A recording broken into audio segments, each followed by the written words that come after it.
Assalamu alaikum wa rahmatullahi wa barakatuh. May the peace and blessings of the Almighty be on one and all. Today we will be discussing another very, very important topic, and that is what we see around us. What do we see? We see a lot of things. One of them is everybody is running. Everybody is racing. Racing to do what?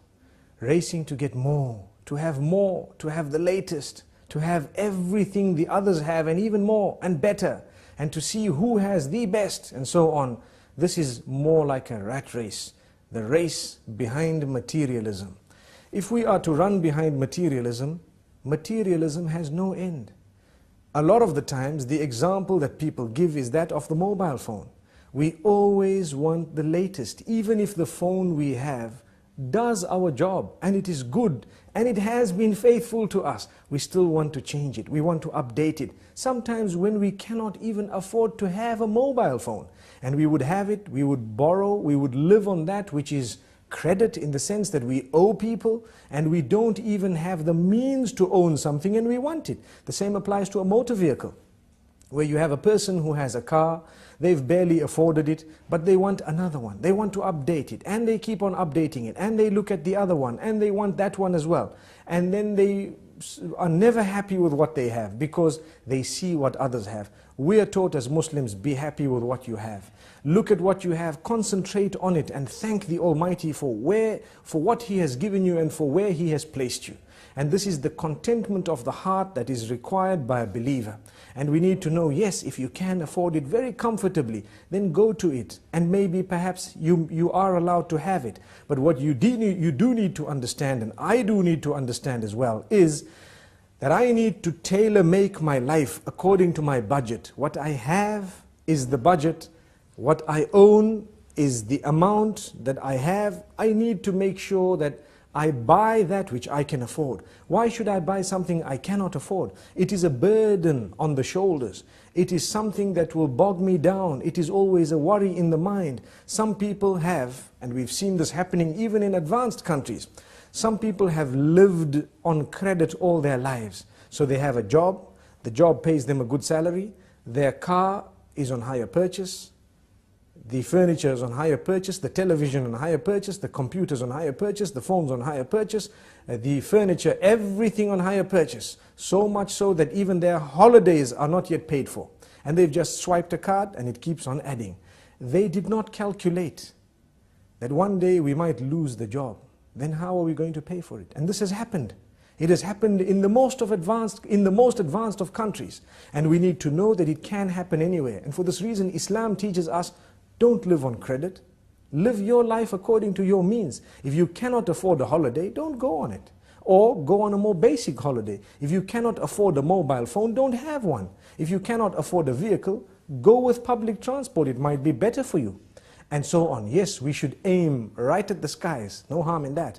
But do not pretend like you're living on a cloud when you have not yet moved above the ground, because that will probably bring you crashing to the ground. And this is why we say the race towards materialism does not stop. It continues. The more we run, the faster it runs. So we continue running behind it and there is no stopping. Sometimes it even gets to our marriages. And this is a point that might be a red button being pressed, but we need to say it. When a person is used to changing everything, every time a new model is out, they want a new car, a new phone, a new watch, a new this, a new house, a new... Some people who are weak, it might even seep into their marriages, where they no longer are interested in their own wives. Why? There is a new model out, so to speak. What does that mean? There is someone who wears a different type of clothing, who has a different cut, different likes, and everything is totally different, much younger and so on. We need to be careful. We should never allow this to seep into that department of our lives. And for this reason we say, harness it from the very beginning and you will be calm. You will lead a relaxed life. How many poor people do we have who sleep very well? And on the other hand, how many rich do we have who cannot sleep without a sleeping pill? How ironic. It should have been the other way around. But the reason is, sometimes the more we get, the more we want. And for this reason, the Almighty keeps us sometimes slightly backward, so that we can enjoy our sleep, we can have a happy home. So many people, that when they've got enough money, enough time, enough good health, so to speak, they tend to think of sin, and they'd like to go and spend it in the casinos, on people whom they are not supposed to be spending it upon, spending nights out, engaging in adulterous affairs, and so on, because they've got the time to do that, the wealth to do that, the health to do that.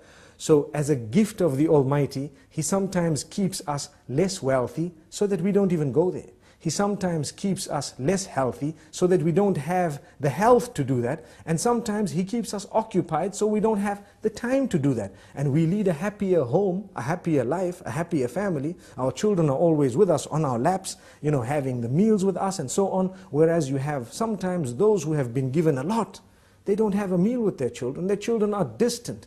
They have a relation with them which is very plastic, or should I say, very cosmetic. We ask the Almighty not to make us from those. Yes, there is an exception.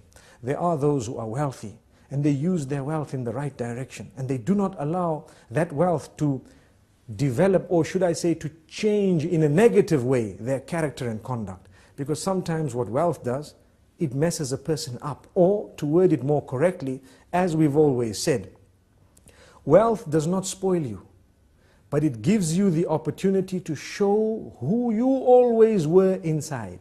And I think we've explained this in the past. Like someone working for a boss, and his boss tells him something he doesn't like, he might be very upset, he wants to show it, but because he's not as wealthy, he cannot show it. So he says, yes sir, thank you sir, okay sir. But his heart is bubbling and bursting with all this, want to actually clarify and to answer back. He hasn't done it because of his standing. The minute he gets wealth, the wealth did not spoil him, but it gives him a chance to answer back and say, who do you think you are? If you have, we have as well. And for this reason we say, we need to have the best character and conduct prior to when we've had wealth, whilst we have the wealth, and even after it's gone. And when we remain humble, we won't suffer depression if we suffer a loss. The minute we live a haughty, high life, one thing goes wrong and we're depressed. Why are we depressed? Because we were running behind materialistic items. And we wanted to live a life that was compared to those higher than us, rather than those lower than us. And for this reason we say, it is best for us to look at those lower than us, so that we can appreciate the gifts of the Almighty upon us. Like we always say, if you don't have shoes, look at those without feet. And you will realize, at least I've got my feet, I might not have shoes. And this is just one example. In this way, there are so many examples. The youth out there, definitely the media plays a big role, a very big role, in convincing people to want things that they don't actually need. And this is why we need to distinguish between the wants and the needs. You need something, that is different. But when you want something, can you afford it? Is it necessary? Even if you can afford it, is it going to result in the destruction of your marriage, in the pushing away of your own children, or in the loss of respect, or in the changing of your habits in a negative way? If it is, leave it out. It's only something you want. You don't actually need it. You'd rather remain with that which you need and have an intact family with positive, relatives and family members and a good work environment and so on. That is much, much better than being a person who has everything, no friends, no family, nothing good in life. And this is why I repeat, and I'd like to end with this, there are many people who have really prayed for lots of wealth, and when that wealth came to them, it actually came to them with more negativity than anything else. They lost their family members, they lost their relatives, they lost their children, and they lost their sleep as well. Sometimes they lose their health as well. Do you know, when you can afford food and you eat a lot of junk food and you eat a very, very unhealthy solely because you can afford it?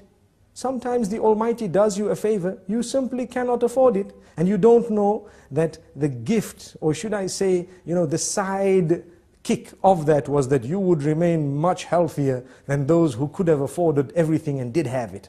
So sometimes it's a gift of the Almighty. Let's become happy with the condition we are on, and let us learn to budget very carefully before we spend.